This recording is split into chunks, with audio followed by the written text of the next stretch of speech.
अकड़ा ता तेरिया ना किसे कम आनिया, किसे कम आनिया।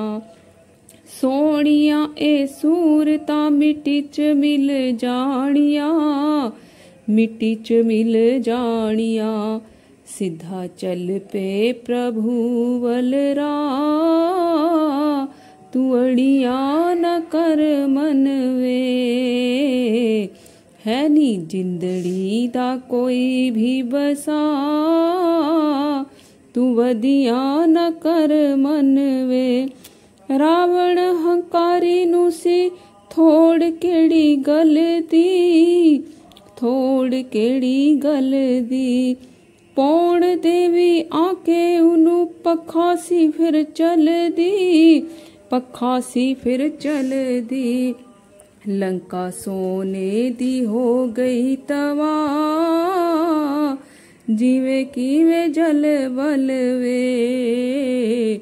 लंका सोने दी हो गई तवा, जीवे कीवे जल बल वे।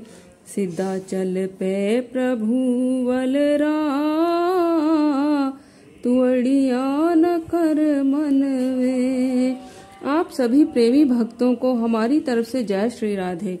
भक्तों, आज हम एक नए और रोचक कथा प्रसंग के साथ हाजिर हुए हैं कि जब रुक्मिणी जी ने गर्म दूध श्री राधा जी को पिलाया, तब श्री कृष्ण के चरणों में फफोले पड़ गए और वे इसी समय समझी कि एक प्राण और दो देह का क्या अर्थ होता है।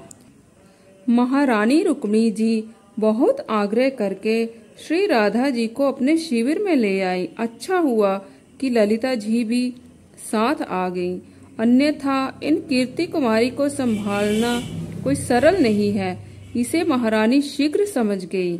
इन्हें तो बहाना चाहिए कि बस शरीर संसार सब भूलकर मूर्छित हो जाती हैं।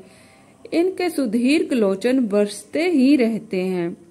मनुष्य के शरीर में इतना भी स्वेद आ सकता है, ऐसा भी रोमांच कंप होता है, कल्पना से परे की बात थी।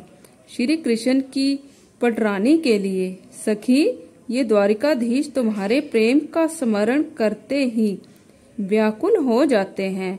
वह प्रेम कैसा है, ये तो मैंने आज देखा। तुम्हें देखे बिना इनकी बात और इनकी स्थिति, इनकी व्याकुलता समझ में नहीं आ सकती थी। श्री रुक्मिणी जी ने समीप बैठकर श्री राधा जी के हाथों में अपना हाथ देकर सम्मान से पूछा, ये प्रेम कैसे पाया जाता है? मुझ पर भी कृपा करो महारानी। आपके स्वामी प्रेम के अनंत प्योधी हैं। महारानी श्री रुक्मिणी जी बहुत विनती कर चुकी थी कि ये श्री वृषभानु नंदिनी उन्हें महारानी ना मानकर बहन कहें, किंतु ये संकोचमयी मानती ही नहीं। इनके मुख से दूसरा संबोधन ही नहीं निकलता। यह आप छोड़कर तुम तो रूठने पर भी नहीं बोल पाती।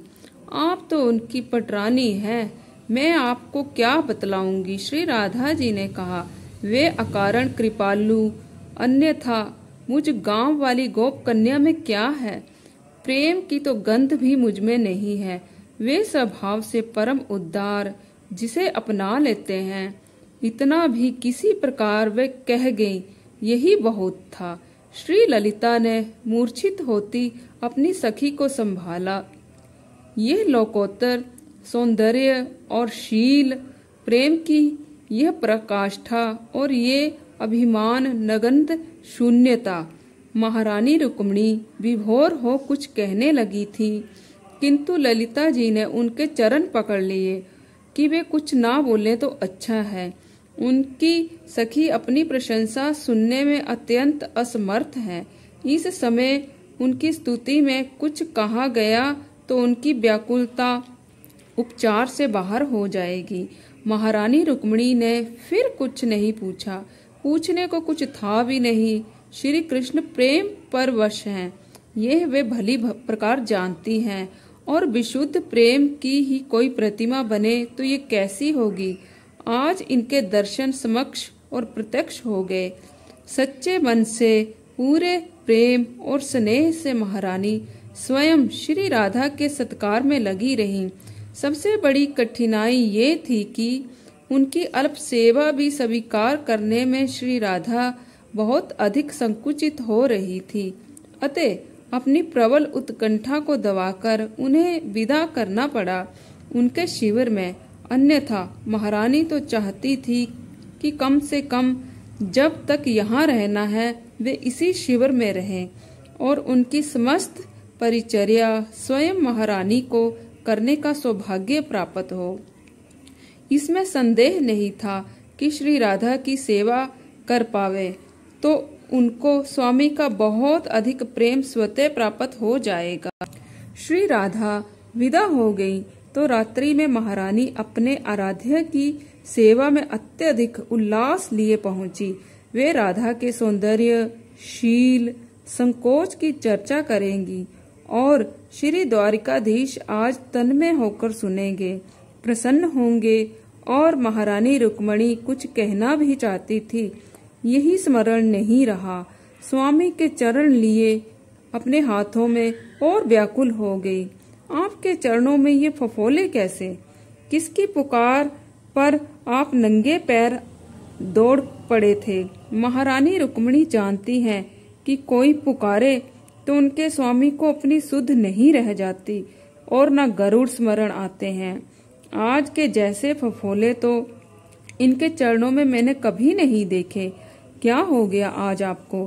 कुछ नहीं हुआ देवी, कहीं गया नहीं था। श्री कृष्णचंद्र स्नेह पूर्वक कुछ हंसकर ही बोले, यह तो तुम्हारे तनिक प्रमाद अर्थात भूल से हो गया, किंतु कोई चिंता नहीं। मेरे प्रमाद से? महारानी रुक्मणी बोली।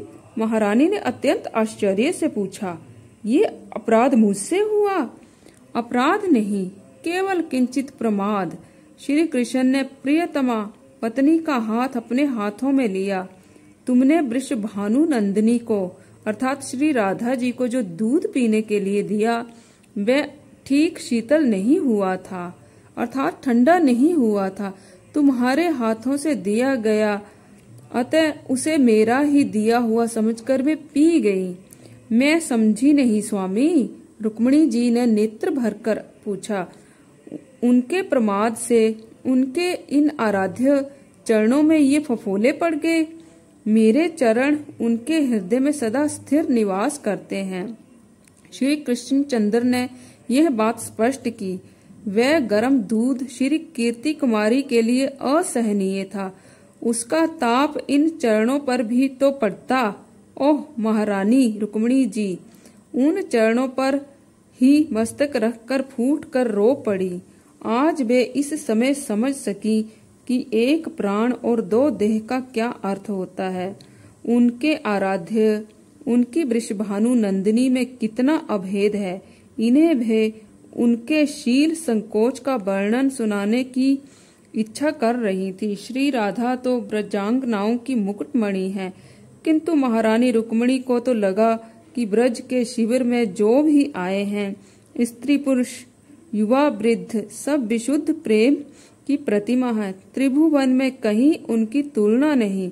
ब्रज जनों के चरण स्मरण से पुरुष को श्री कृष्ण प्रेम की प्राप्ति होती है। देवी, देवर्षि नारद की ये बात अब अंतःकरण में गूंजती ही रहती है। ब्रज जनों के प्रेम की स्पर्धा कहाँ? उनकी सेवा मिलना भी बड़ा सौभाग्य, किंतु वह भी कहाँ मिलती है। उस शिविर में जाने पर सब सेवा ही करना चाहते हैं, सब संकोच की मूर्ति हैं। मैया यशोदा के चरणों में महारानी कुछ काल बैठ पाती हैं, किंतु वहाँ भी अपार स्नेह पाया जा सकता है। सेवा का अवसर वहाँ भी नहीं है। वे महामहिमा में ही तो पुत्री के समान अपनी गोदी में ही बिठाए रखना चाहती हैं।